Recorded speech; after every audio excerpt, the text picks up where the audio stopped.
Creo que hoy los cubanos y la juventud en general tienen un desafío, y a mí me encantaría que desde Cuba también y desde afuera de Cuba se pida para Cuba no solamente la democracia, sino que haya un sistema de gobierno que se base en el respeto de los derechos humanos. Si nosotros vemos que los derechos humanos siguen siendo reiteradamente, consecuentemente violados en Cuba, que esto se esparció lamentablemente a algunos países como por ejemplo Venezuela, nos tiene que preocupar y tenemos que ser muy conscientes que tenemos que ayudar que ese cáncer, que para mí es el totalitarismo y las dictaduras, desaparezcan de una vez por todas de Latinoamérica y el Caribe. Creo que hay un camino para andar. A mí me da muchísima esperanza ver tantos jóvenes involucrados en esta temática, en especial Micaela, que lo viene haciendo desde mucho más jovencita, pero sigue siendo joven siempre. Me encanta que haya gente también de conurbano bonaerense que esté comprometido con esta causa.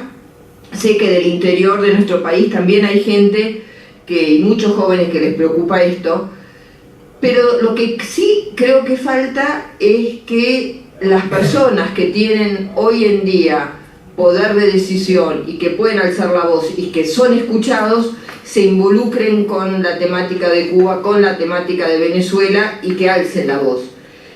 Yo siempre digo que realmente Cuba es la asignatura pendiente que tiene en especial Occidente y en especial aquellos países que se dicen democráticos.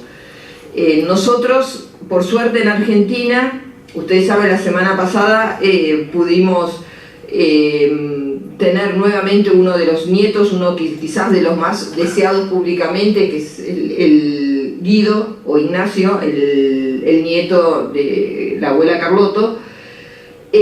Y eso a mí en su momento me hizo llamar la atención. Tanto se habló y tanto se festejó y todos estábamos tan contentos que yo diría qué lindo que pudiera ser que tanta gente volviera a tener su identidad y que tanta gente pudiera libremente entrar y salir de los países y expresarse libremente también.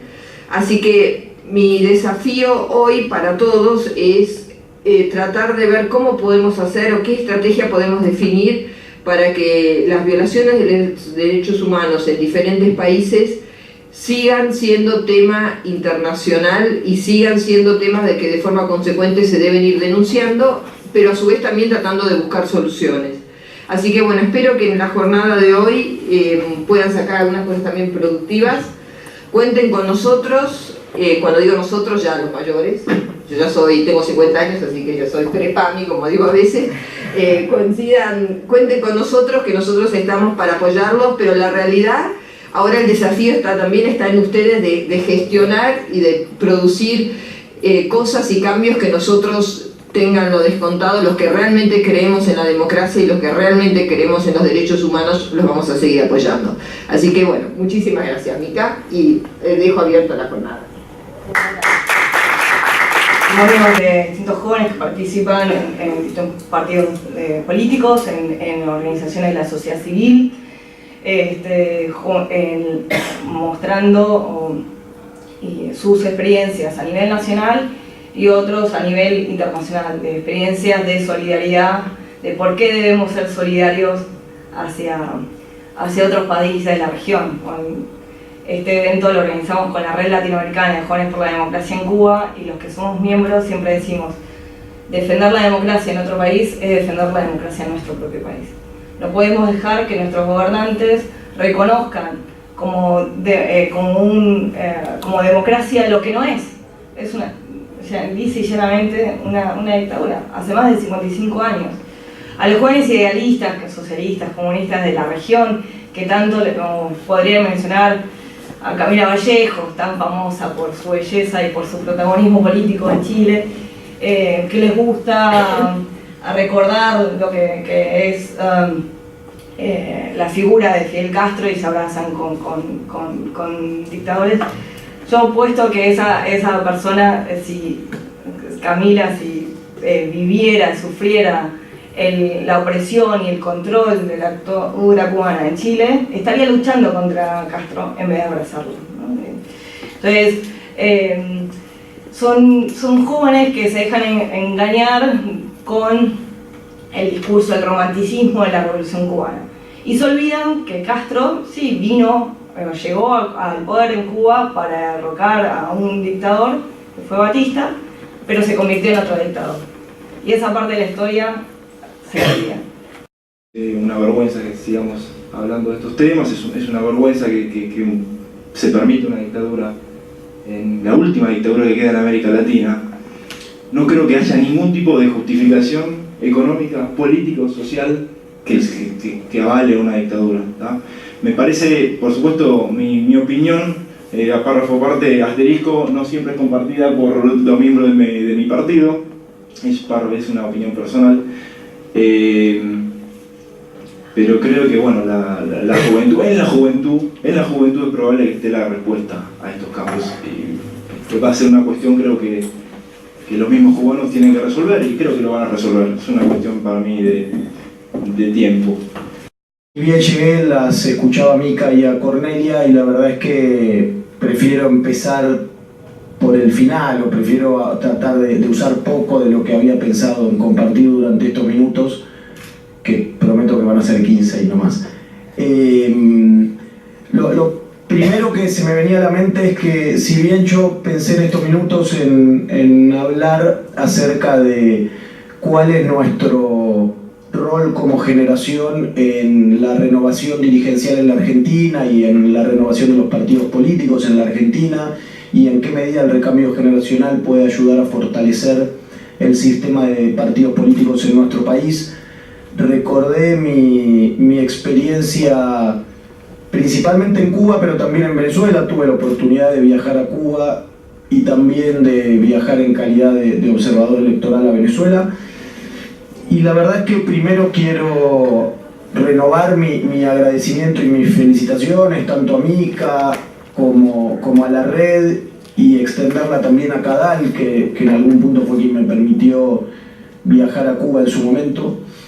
Y la verdad es que cuando uno tiene una experiencia de ese tipo, y lo digo sabiendo que muchos de quienes estamos hoy acá hemos compartido experiencias similares, así que tengo claro que lo mío es mucho menos revelador que sintético en todo caso. La participación de los jóvenes es un nuevo camino que maride lo nuevo y lo viejo, que tome la sabiduría antigua y la vincule con los nuevos conocimientos, las nuevas tecnologías, las nuevas posibilidades. Sabiendo además dónde vivimos, ¿no? Yo represento un partido político que es un partido de esta ciudad, es un partido de distrito, es un partido solo de distrito, y que como tal es sui generis. No es común encontrar un partido como el Partido de la Red, porque es un partido que se entronca en base a solo una idea, que es una idea clásica, una idea simple. Cuanto más participemos, más democracia vamos a tener, mejor democracia vamos a tener. Entonces de lo que se trata es de llenar a la democracia que tenemos, que tiene 30 años, con otro contenido. Lo vamos a llenar con otro contenido en la medida en que tengamos más puntos de vista, más participando. Hoy decía que era importante saber en dónde estamos. La Ciudad de Buenos Aires tiene una constitución moderna, ustedes lo saben, que dice en su artículo 1 que organiza sus instituciones como democracia participativa. Esto es mucho más que una democracia formal en la que votamos y legitimamos a determinados líderes cada 2 años y después nos vamos a casa. Esta es una democracia que se supone que tiene que permitir, en mayor o menor medida, la incorporación de puntos de vista ciudadanos a las políticas públicas. Eso es una democracia participativa, una idea de los 60. Tanto venezolanos como cubanos que están preocupados por la situación que viven en su país. Con Alan estuvimos hace poco con precisamente una delegación de jóvenes de Venezuela, donde estuvo también la diputada Cornelia. Y en el ámbito que nos concita hemos también tendido a establecer redes, vínculos, alianzas con organizaciones similares. Como CARI en sí, el CARI integra la red hemisférica del Consejo de Relaciones Internacionales, una organización o una red, ¿no? que nace por iniciativa tanto del CARI como del Council of Foreign Relations, y que lo integran Consejo de Relaciones Internacionales de 8 países de la región, y también la red iberoamericana de Relaciones Internacionales, la Ribey, que son 38 centros y think tanks de obviamente el continente latinoamericano y de España y de Portugal, donde también se debaten cuestiones como Cuba y Venezuela. Y en el caso particular del Grupo Joven, y gracias en buena medida al apoyo de Konrad Adenauer, tenemos la RACEI, la Red Argentina de Centros de Estudios Internacionales, donde también buscamos debatir distintos temas que concitan la preocupación, el interés de los jóvenes. Algo que marcaron algunos de los expositores en el panel anterior es la crisis de participación. Eso en el ámbito más limitado, ¿no?, de las relaciones internacionales, la política internacional de nuestro país y del rol de los jóvenes en la misma, también lo hemos notado, lamentablemente. En el caso particular del Grupo Joven, para contar esta experiencia de los jóvenes y la participación, todos los años tenemos 50, 70 candidatos que quieren formar parte del Grupo Joven. El Grupo Joven no puede funcionar con más de 30 personas porque sería logísticamente bastante complicado. Entonces todos los años se abren vacantes y obviamente se presenta mucha gente de la misma. Y los que no queden, tratamos de darles una cabida, invitándolos a todas las actividades y generalmente no vienen, ¿no? Como decía ahí el del partido de la red, diciendo, bueno, el primer día se anotaron 400 y después al final terminaron siendo 30. Eso lamentablemente es algo que en el ámbito de relaciones internacionales y de la participación de los jóvenes también desde el Grupo Joven es algo que tranquilamente se observa. Y a la hora de debatir, bueno, Cuba y Venezuela siguen habiendo algunas visiones romanticistas, edulcoradas, que dificultan realmente tratarlo seriamente, incluso a veces dentro del Grupo Joven o dentro de la RACEI o dentro de otros ámbitos. Yo soy profesor en la carrera de Ciencia Política de la UBA, así que 2x3 me encuentro con gente que viene con la camiseta de Fidel Castro y le digo, bueno, vos sabías, ¿no?, que él apoyó la dictadura del proceso, ¿no?, en diferentes cuestiones. Y bueno, obviamente te acusa de ser, nuevamente, ¿no?, un agente de la CIA, del imperialismo y todo lo demás que también acá han marcado. Viajar bastante y estar en continuo contacto con diferentes partidos en Latinoamérica y llevar adelante procesos electorales. Y me gustaría contar un poco de experiencias que tuve para ver cuán importante es la juventud hoy en todo este proceso. Me tocó trabajar en el año 2006 en la campaña presidencial en Venezuela para el candidato Manuel Rosales. Me tocó entrenar los equipos de movilización para el candidato en Venezuela también, Capriles. Trabajé en México y por hacer estudios para el BID estuve recorriendo todo Centroamérica y continuamente con partidos. Y vi, o sea, el tema que ustedes están tratando, que están sacando, que es la baja participación, tiene que ver con la enfermedad que tiene nuestra democracia. Entonces, a partir de que nosotros detectamos la enfermedad, tenemos que conocer las causas para saber por qué motivo está pasando eso y cuán importante es la juventud en la reactivación de todo esto. Hoy pasa que las instituciones de la democracia han quedado obsoletas, han quedado viejas, la gente no cree en la política, los partidos políticos están viejos, las estructuras políticas de los partidos están viejas y no representan a la ciudadanía.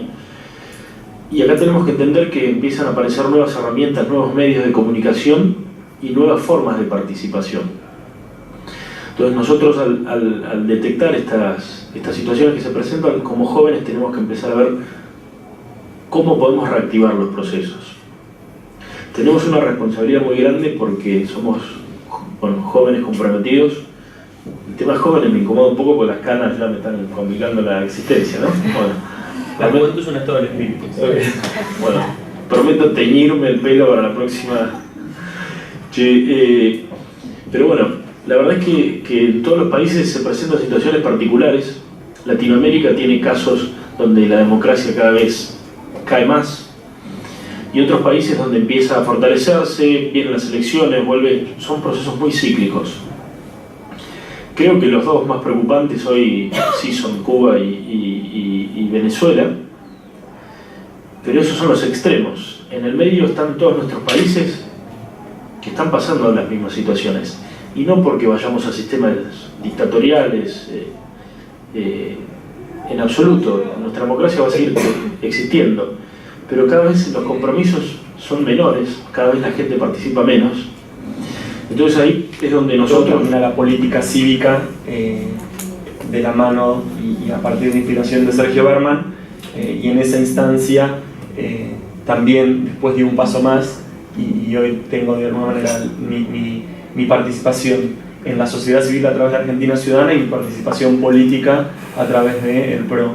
En este sentido creo que son instancias o estadios de involucramiento de esto un poco que veníamos hablando, que entiendo se complementan, así que bueno, me gustaba aclararlo para contar un poco que lo que yo voy a estar exponiendo en este panel tiene un poco que ver con lo que yo me he nutrido durante mi experiencia, tanto como referente o como una persona que participa desde una organización de la sociedad civil, y por otro lado también en espacios concretos que se vinculan a la toma de decisiones a partir de la política partidaria.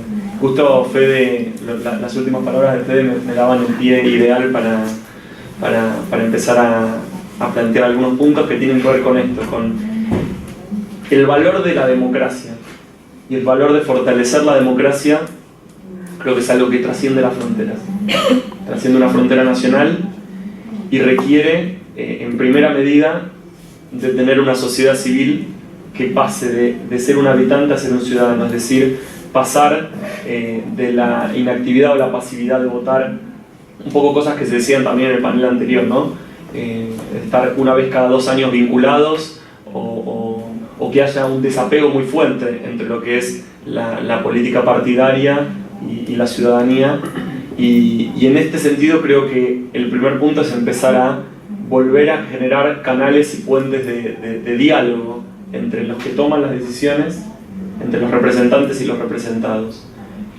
Y en ese camino me parece que hoy es un excelente día para volver a ponderar el empoderamiento, valga la redundancia, de los jóvenes y de la juventud como los principales actores que le pueden dar trascendencia, pensando la democracia no solo para garantizar de alguna manera los derechos básicos de libre elección, de libertad de expresión, que no es solo que lo que pasa en Cuba, digamos, lo que no está pasando en Cuba en cuanto a que no se puede, uno no puede, un poco lo que decía Mica al abrir esta jornada, la imposibilidad de uno manifestarse libremente de lo que piensa, sino también poder manifestarse y no tener miedo de que aquello que nosotros decimos traiga represalias o algún tipo de presión por parte del aparato del Estado. Y creo que en este sentido, cuando hablamos de empoderamiento, cuando hablamos de democracia, cuando hablamos de juventud, estamos hablando de trascendencia, es decir, trascender en el tiempo los valores que hacen forjar un sistema político basado en la libertad, que creo que es un valor, tal vez en Argentina, ya más de 30 años de democracia, a veces nos hacen olvidar la importancia de revalorizar esa premisa básica que nos permite hoy estar hablando desde la diversidad, y también al mismo tiempo entender que en esta visión de trascendencia de los valores democráticos es importante dar espacios e instancias de interacción entre diferentes actores de la sociedad civil, de la política partidaria, no solo en un ámbito nacional, sino en un ámbito regional y hasta diría a nivel global.